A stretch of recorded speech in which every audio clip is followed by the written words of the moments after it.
하나님 말씀은 마태복음 5장에서 같이 보겠습니다. 마태복음 5장 13절에서 16절까지의 말씀을 같이 나누겠습니다. 마태복음 5장 13절에서 16절까지의 말씀입니다.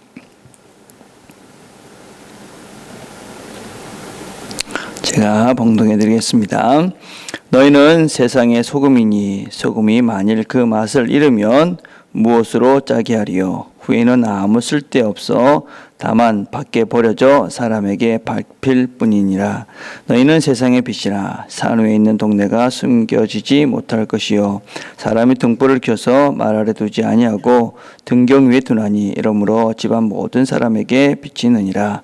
이같이 너희 빛이 사람 앞에 비치게 하여 그들로 너희 착한 행실을 보고 하늘에 계신 너희 아버지께 영광을 돌리게 하라. 아멘. 우리는 산상수훈을 같이 살펴보고 있습니다. 우리는 그 전까지 12절까지의 말씀을 돌아보면 우리를 향해서 복된 삶은 이런 것이다. 이런 사람들이 복 있는 사람이다. 그렇게 말씀을 하셨습니다. 자, 그러고 난 다음에 갑자기 너희는 세상의 소금이다. 또 너희는 세상의 빛이다. 이렇게 말씀을 하십니다. 이 말씀은 세상의 소금이다. 그것은 무엇보다도 참으로 너희들은 대단한 가치가 있는 존재다. 라는 의미를 가지고 있습니다.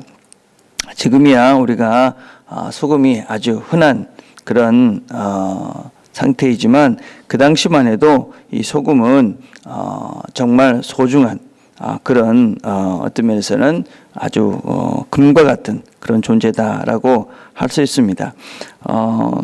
실질적으로 우리는 지금 소금 그래봤자 너무나 흔한 것이기 때문에 뭐 그 소금이 뭘 그렇게 가치가 있나 생각하겠지만 소금이 가지고 있는 속성보다도 이 소금이 그 당시에는 참으로 소중하고 귀했다라는 것을 우리가 알 수가 있습니다. 100년 전만 해도 이 프랑스에는 이 귀한 그릇, 보석으로 장식되어져 있는 그릇 안에 담겨져 있던 것들이 보통 소금 그릇이었다라고 이야기를 합니다.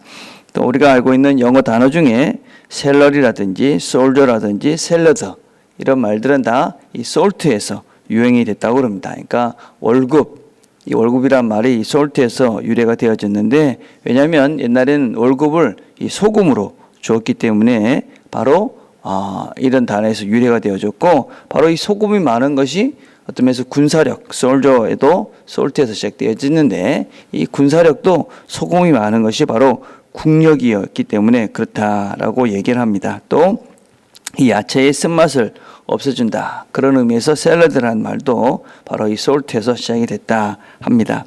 또 역사적으로 보면 소금으로 인한 전쟁도 있었고 혁명도 있었다가 그래 얘기합니다. 영국은 이 미국이 반항을 하니까는 소금을 주지 않습니다. 그래서 이 미국이 그것을 반대해서 전쟁을 일으키기 시작을 합니다. 또 프랑스 혁명을 일으켰을 때도 이 소금세를 너무 많이 올려서 이 세금에 반대해서 혁명이 일어났다. 그렇게 이야기합니다. 그럴 정도로 이 소금은 절대적인 그런 가치를 가지고 있었던 그런 것이었습니다. 그런데 2000년 전에는 이 소금이 얼마나 더 가치가 있었을지 우리가 상상을 해볼 수가 있습니다. 이스라엘은 지금 우리가 사용하고 있는 소금과는 다른 소금을 사용했습니다. 이스라엘은 이제 소금 기둥 같은 것이 있어서 우리가 금을 채취하듯이 이 소금을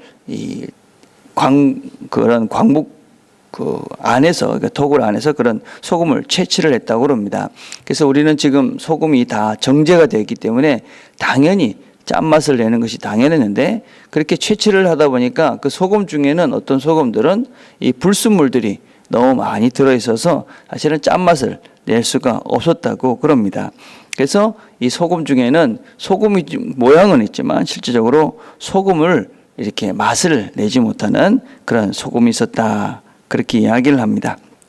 자, 그래서 이 소금은 그 당시 아주 소중한 것이었고 또 그 당시 소금 중에는 이 짠맛을 내지 못하는 그런 소금도 있었다. 그렇게 이야기합니다. 우리나라 말에도 그런 소금이라는 것은 작은 금이다라는 의미지 않습니까? 그만큼 우리나라에서도 소금은 소중했다, 그렇게 이야기할 수 있습니다. 자, 그렇다면 우리가 이 소금이다라고 주님께서 말씀하셨을 때 그 의미를 한번 생각을 해볼 수가 있겠지요.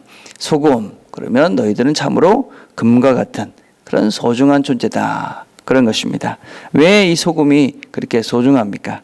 그 원인은 그것을 통해서 맛을 낼 수 있기 때문에 그렇습니다. 그렇죠? 맛을 낸다. 그래서 주님께서 우리에게 말씀하시는 것은 그런 것입니다. 너희가 세상에 맛을 내는 존재다. 세상에 맛을 내는 존재. 어떻게 맛을 냅니까? 어떻게 맛을 내냐면 우리가 온유하고 평화를 이루고 의를 위해서 핍박을 받고 또 화평하고 또 사람들을 죄에 대해서 슬퍼할 줄 알고 또 심령이 가난할 줄 아는, 그래서 진정한 복을 누리는 삶을 살아감으로 세상 가운데 맛을 내는 존재, 그것이 바로 너희들이기 때문에, 그렇기 때문에 세상에 참으로 소중한 존재가 바로 너희들이다, 그렇게 말씀하고 있는 것이지요. 복된 삶을 사는 것, 그렇죠? 우리가 팔복에서 이야기했던 것처럼 애통하고 어떤 면에서 가난하고 또 위로를 받고 긍휼히 여기고 인내하고 온유하고 이렇게 살아가는 것이 무엇이냐? 세상에서 우리가 참 맛을 내는 것이죠. 그래서 그것이 없으면 사람들이 어떤 살 맛을 잊는 것처럼 그것이 있어야지만이 세상은 참으로 맛있는, 세상은 정말 행복한 살만한 세상이 된다라고 이야기를 하는 것이지요. 그렇지 않습니까? 세상 사람들처럼 서로 경쟁하고 비난하고 시기하고 질투하고 욕심을 내면 그 세상이 어떻겠습니까? 세상이 맛이 없지 않습니까? 그런데 우리가 서로 사랑하면서, 그죠? 서로 긍휼을 베풀고 서로 온유하게 그렇게 이해하면서 살면, 그러면 세상 그곳에 참으로 맛있는 삶이 되는 것이지요. 근데 왜 맛을 못 냅니까? 왜 우리가 있는 곳에 맛을 못 내느냐? 그것은 소금이 녹지 않기 때문에 그렇습니다. 말씀드린 것처럼 불순물이 많이 들어져 있는 것들은 녹지를 않는답니다.